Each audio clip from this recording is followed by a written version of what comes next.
The U.S. Senate race, the Claire McCaskill seat, and a new poll out showing that pretty much anybody can beat her in 2018. It's off to a very interesting start with a brand new entrant, the only Republican in the race so far. Before we get to him, though, I want to get to my favorite conservative. His name, Calvin Coolidge, former president. Taxes take from everyone a part of his earnings and force everyone to work for a certain part of his time for the government. And in all my long years, not since Calvin Coolidge, have I heard one politician speak just like he did, calling federal income taxes theft and warning us about the perils of a gigantic-sized government. Until now. Oh yeah, Austin Petersen, the first to announce he's running against Claire McCaskill or whoever will be the Democrat in that race, the first one out of the blocks. And by the way, Austin Petersen came in second on the Libertarian ticket for President of the United States. Now he wants to go to the U.S. Senate, making Calvin Coolidge cool again, by the way. Austin Petersen, welcome to the program, sir. Hey, thanks for having me on. Well, this is going to be quite the mission. I mean, you really seem hungry. You came out of the blocks. You announced you're going to be on the Republican ticket. And it seems fair enough at this juncture, considering during the time that President Trump was running, nobody really knew what a Republican was anyway. And in fact, President Trump kind of redefined it. And I'm sure, in essence, you can too. Absolutely. Well, I mean, the true definition of conservatism, to my understanding, has always been someone who believes in individualism, who believes in liberty, who believes in limited government, the idea that you own your life, you own your body, and you got to be able to do with it as you please, provided you harm no one else. And that means that when it comes to social values, of course, you can be socially conservative, or you can be the type of person who says, socially, it's none of the government's business. And that's what freedom really is all about. Our country was founded on that. Liberty is the principal value which our founders prized above all else. And that's what I'm championing, a return to constitutional government. Well, I'll tell you, the whole bit about the social issues, I totally understand, because right now people seem almost singularly focused on their economies, on the economy itself, and on the fact that government is too much in the way. We can handle some of the social issues, I think, within our own communities, whatever we want to do. But this economy situation is a huge one for people, and it seems to me that the constitutional conservative is perfect for this time as it relates to concerns about the economy.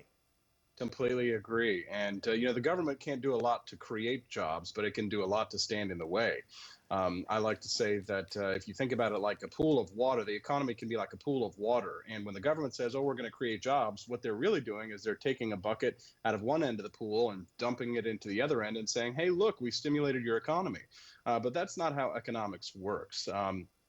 To me, if we're going to start creating jobs, we need to do things like talk about eliminating the payroll tax, or how about the self-employment tax? I mean, I'm self-employed.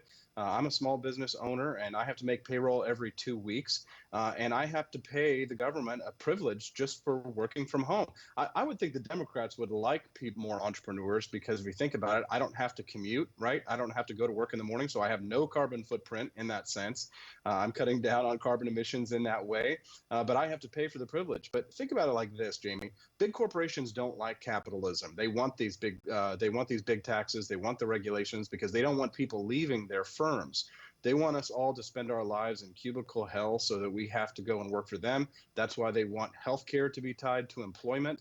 That's why they want self-employment taxes, because true freedom would mean that we can go and work for ourselves without barriers or impediments. Austin Petersen, I've always maintained that it seems that many of our elected officials are simply going to Washington in order to manage our money. That's all they're really doing. The money, of course, that you and I love to talk about being stolen from us. And so it seems that Republican or Democrat, we send them to Washington, there are really no real changes made. And in fact, some of them actually work to protect their own interests, Republican or Democrat, protect the people who were giving them money, protect the big corporations, whoever might be friends of theirs, whatever.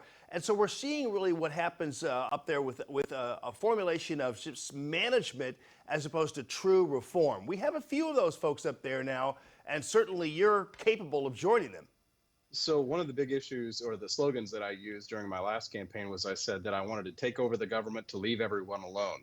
I don't want to go and be a manager of your life. I want to allow people to choose their own destinies, choose their own religion, choose how to handle their own financial health. I think that when it comes to how Congress should be legislating, it's actually more important for us to stop bad bills than it is for us to pass new ones. That's the Calvin Coolidge style of governance, and the business of the American people is business. If you want true freedom, then we should be encouraging entrepreneurship and get rid of the barriers for us to be able to get into the marketplace. So, we shouldn't be tied to these corporations for our health care and for the benefits.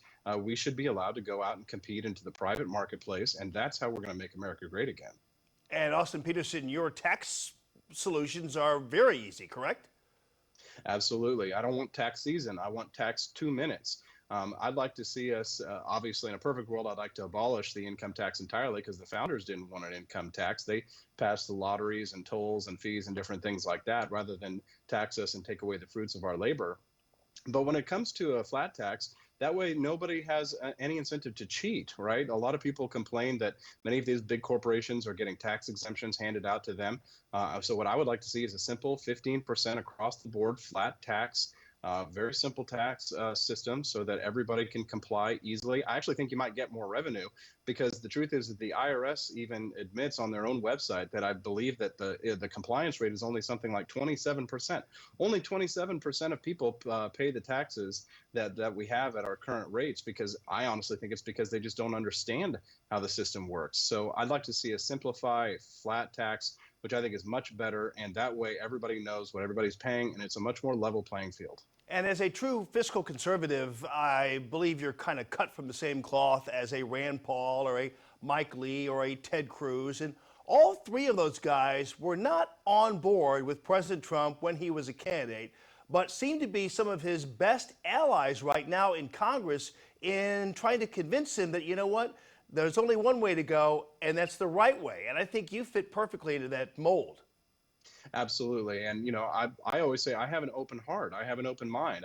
I'm willing to change my mind when evidence comes along that contradicts what I believe. And so I always had high hopes that the next president would be better than Obama. He's light years better than President Obama. It's a breath of fresh air, especially with the fact that he appears to be listening to, like you say, to Rand Paul and Mike Lee and Ted Cruz. I think that's really a good sign, because even President Trump, after meeting with Rand, has said, let's get a clean repeal of Obamacare. The GOP Congress voted 50 times to overturn Obamacare when Obama was the president. So why can't we do it now? And so I'm going to run and champion those issues that they campaigned on, and to give some more support to people like Rand and Lee and Cruz, because I believe that they have our country's best interests at heart. They want to have a more prosperous future for us and for our children, and that's what I'm fighting for. All right, Austin Petersen, really appreciate you joining us via Skype from Kansas City. Best of luck to you, and boy, right out of the blocks, man. Your website's awesome. You have the passion going for you, so you're going to make it a very interesting political season going into 2018. Great to talk to you. Thank you very much, Jamie. Thank you.